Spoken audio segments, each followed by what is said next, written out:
Find my last post. Carly and I are still in perpetuity. I'm sorry it's taking so long to get everything down.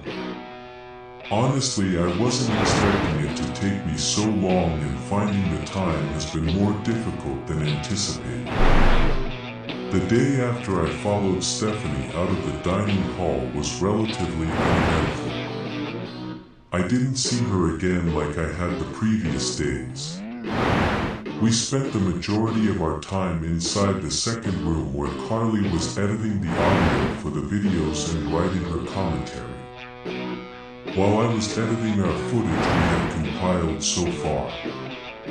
My keyboard dimly illuminated my face while I typed, piecing together a section of video for the factory that Daniel, or no, what was his name? Donovan. The factory that Donovan told us about when I saw it.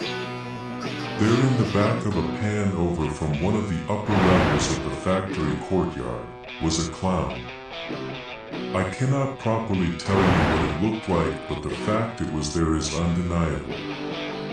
Behind some overgrown branches and an outdoor hallway column was the very thing the reporter had told us about. He walked in a casual, almost nonchalant manner. His circus romper swallowed him whole. And looking at the image too long made me almost feel drained somehow. It was as if it was devoid of feeling, all the colors sucked out with it. Like a black and white image come to life. I felt a chill rush down my spine at the way he seemed to look right into me despite the fact that he wore no face. I called out to Carly with a concerned murmur that she didn't hear before growing louder. Carly. Carly. What? What's your deal? You know I'm recording audio. Can't it wait? No, it can't wait. Come on, you know I wouldn't be interrupting you if it could.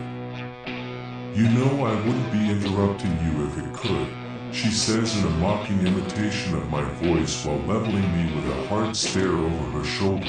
Amy, last week you yelled across the house for me to stop what I was doing, then pulled up a cat video on your phone. Yeah.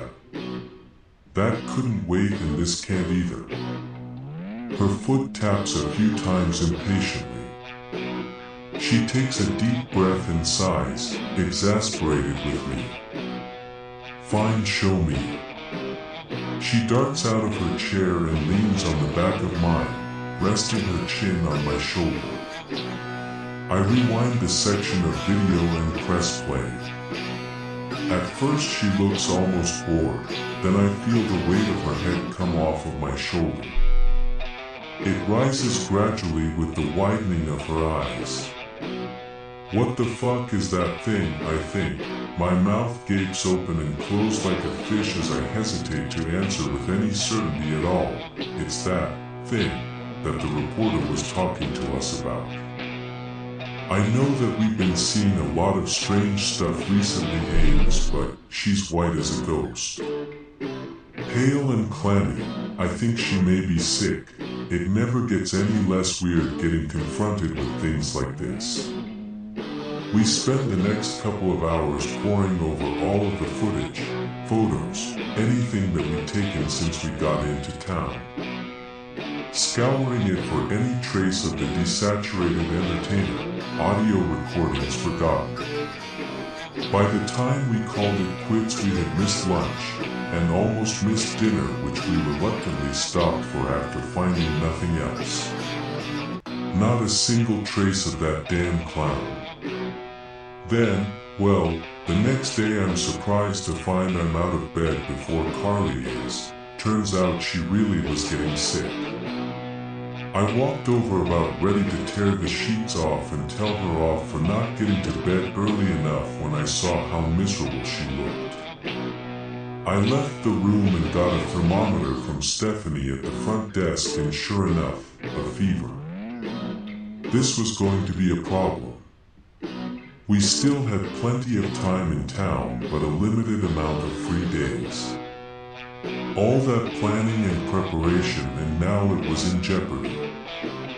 I grabbed the phone to call for some soup and water for Carly, and we talked it over. We decided that I would go around town and get a few shots of the streets and such.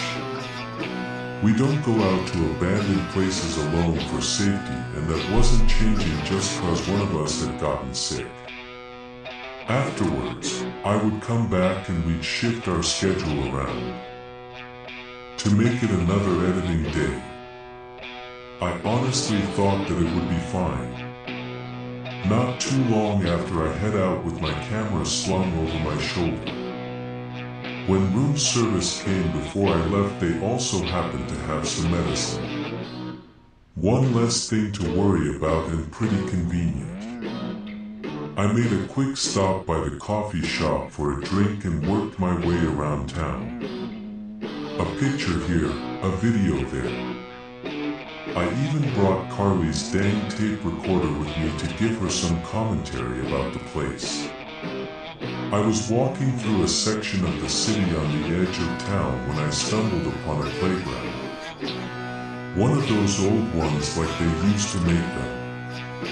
You know, with all the wooden buildings and walkways. Metal slides that make you feel like you're gliding across the sun in the middle of the day. Old monkey bars that have lost their footing and spin in some places slightly due to age. It looked pretty abandoned, not a family in sight, and from the looks of it, it looked like there hadn't been for a very, very long time. Not only did I think it would be a good place to take some photos due to this, but I also just have a lot of nostalgia for these old play places. They're tearing so many of them out nowadays. I haven't gotten to see one in quite some time. My camera shutter was one of the only noises as I began to shoot. I knelt down to get all sorts of angles, climbed up on it, and even went through a few of the tunnels. It was while I was doing this that I saw the note. It was up on top of one of the wooden poles. It had crinkles all over it and dark brown and green stains on it like it had been rubbed into the ground. Curious. The edges of it twitched ever so slightly. It registered to me just a second before it happened, then it took it. One big gust of wind and it was off. I clambered down the stairs from my perch on the playground. I don't know why, but the letter felt important somehow. It was just up ahead, tumbling and turning. Getting swept up a few feet into the air, then violently thrashed back into the cold ground. I found myself thankful that the grass wasn't wet during my sprint after it.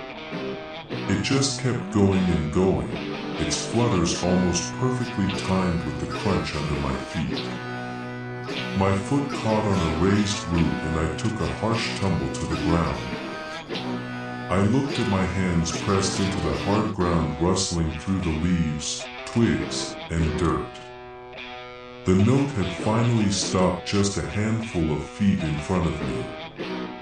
That's when I started paying attention to my surroundings again. I wasn't at the playground anymore.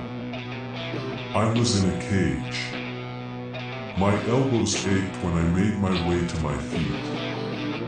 I observed that I had ended up in a wooded clearing, and all around me was hundreds of trees in a perfect circle encasing me. The spacing between them varied. Many of them had branches that crisscrossed over each other like twisted bars. I was in the forest, and I was completely and utterly alone. But not for long. For in the very edges of my vision I saw a blur between the trees. Then another. And another. I'm spinning trying to find it, chasing the blur like a cat chases a feather, always just slightly out of reach. I have to get my eyes on whatever it is. I was warned not to be out here alone. Strange things happen in these woods. Carly is probably knocked out cold back at the room. Nobody knows where I am. With a wheezing cough, my hands come down onto my knees. I'm exhausted, heaving in breaths. The forest goes completely and unnervingly silent. Not a single leaf, bug, or bird. You truly never realize how loud the woods are till it's all gone. Then slowly it starts coming to life again in a brilliant cacophony. And just when I think I'm in the clear, there's a loud honk behind me. I've never jumped so high.